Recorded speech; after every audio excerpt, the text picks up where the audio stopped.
Savoir écouter et communiquer. Le leader ou la leader en communication est celui ou celle qui sait écouter ses troupes et qui sait leur parler. C'est donc celui ou celle qui sait s'exprimer et transmettre un message de façon claire et précise. Comment peux-tu faire de l'écoute active? Pour cela, il te faut exclure tes propres idées préconçues,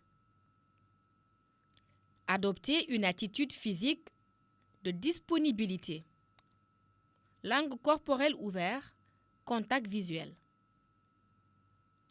Laisser ton collaborateur s'exprimer sans l'interrompre. Poser des questions ouvertes. Inciter ton collaborateur ou ta collaboratrice à préciser le cours de sa pensée lorsqu'elle est imprécise ou trop générale, en utilisant des questions d'approfondissement. Donner à ton collaborateur ou à ta collaboratrice de nombreux signes visuels et verbaux d'intérêt, par exemple, hochement de la tête, etc. Utilisez le silence. Cela permet à ton collaborateur ou à ta collaboratrice de réfléchir. Confirmer ta bonne compréhension à ton collaborateur ou ta collaboratrice en récapitulant ce que tu penses avoir compris de ce qui a été dit. En coachant ton collaborateur ou ta collaboratrice, les réponses que tu reçois dépendent souvent des questions que tu poses. Il y a 2 types de questions à utiliser pendant les communications avec tes collaborateurs. Les questions fermées et les questions ouvertes. Une question fermée est une question à laquelle on peut répondre simplement par oui ou non. Une question ouverte laisse à l'enseignant ou à l'enseignante la latitude de s'exprimer. Les questions ouvertes commencent par quoi, que, qui, où, quand, comment, pourquoi. Exemple: comment allez-vous faire pour y arriver? Pourquoi trouvez-vous cela difficile? Qu'allez-vous faire si les enfants ne comprennent pas? Les questions d'approfondissement ou de relais. Les questions d'approfondissement servent à approfondir une première réponse succincte. Elles invitent l'enseignant ou l'enseignante à développer son idée, ses solutions, son opinion. Exemple, c'est-à-dire, quand tu dis que cela n'a pas été facile, que veux-tu dire par là? Quand tu dis qu'il te faudra davantage de temps, à quoi penses-tu? Qu'entends-tu par compliqué? Savoir déléguer. Déléguer suppose à la fois le lâcher-prise et le contrôle. Lâcher-prise signifie qu'une fois que les opinions et les objectifs sont définis, il est nécessaire pour les collaborateurs de s'approprier la tâche et de disposer d'une marge d'initiative pour sa réalisation. Comment vas-tu t'y prendre pour déléguer des tâches à tes collaborateurs?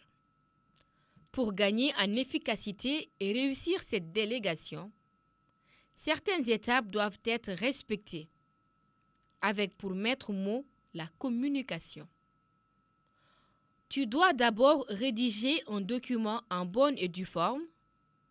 Le document en question relatera explicitement la mission, les objectifs, les délais et le périmètre exact du projet.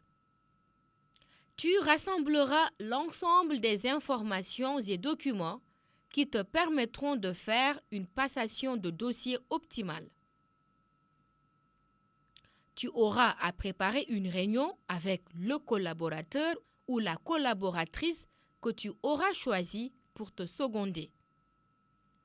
Il est important pour toi de lui expliquer le projet. de t'assurer que ce collaborateur ou cette collaboratrice pressentie accepte la mission et de prendre tout le temps pour répondre à toutes les questions qu'il ou elle pourra te poser. Tu devras planifier les dates intermédiaires avant le rendu final pour valider l'avancée de la mission. Tu auras à orienter si nécessaire et lever également le point de blocage. S'il s'avère que c'est la première fois que tu délègues à cette personne, pour la réussite de ton projet, ta disponibilité et ta capacité à bien accompagner ton collaborateur ou ta collaboratrice seront déterminantes. Tu dois également te fixer des indicateurs clés de résultats. Tu expliqueras à la personne choisie l'intérêt de rendre compte, reporting. Propose-lui d'en faire un régulièrement. Tu dois aussi dresser un bilan une fois la mission terminée.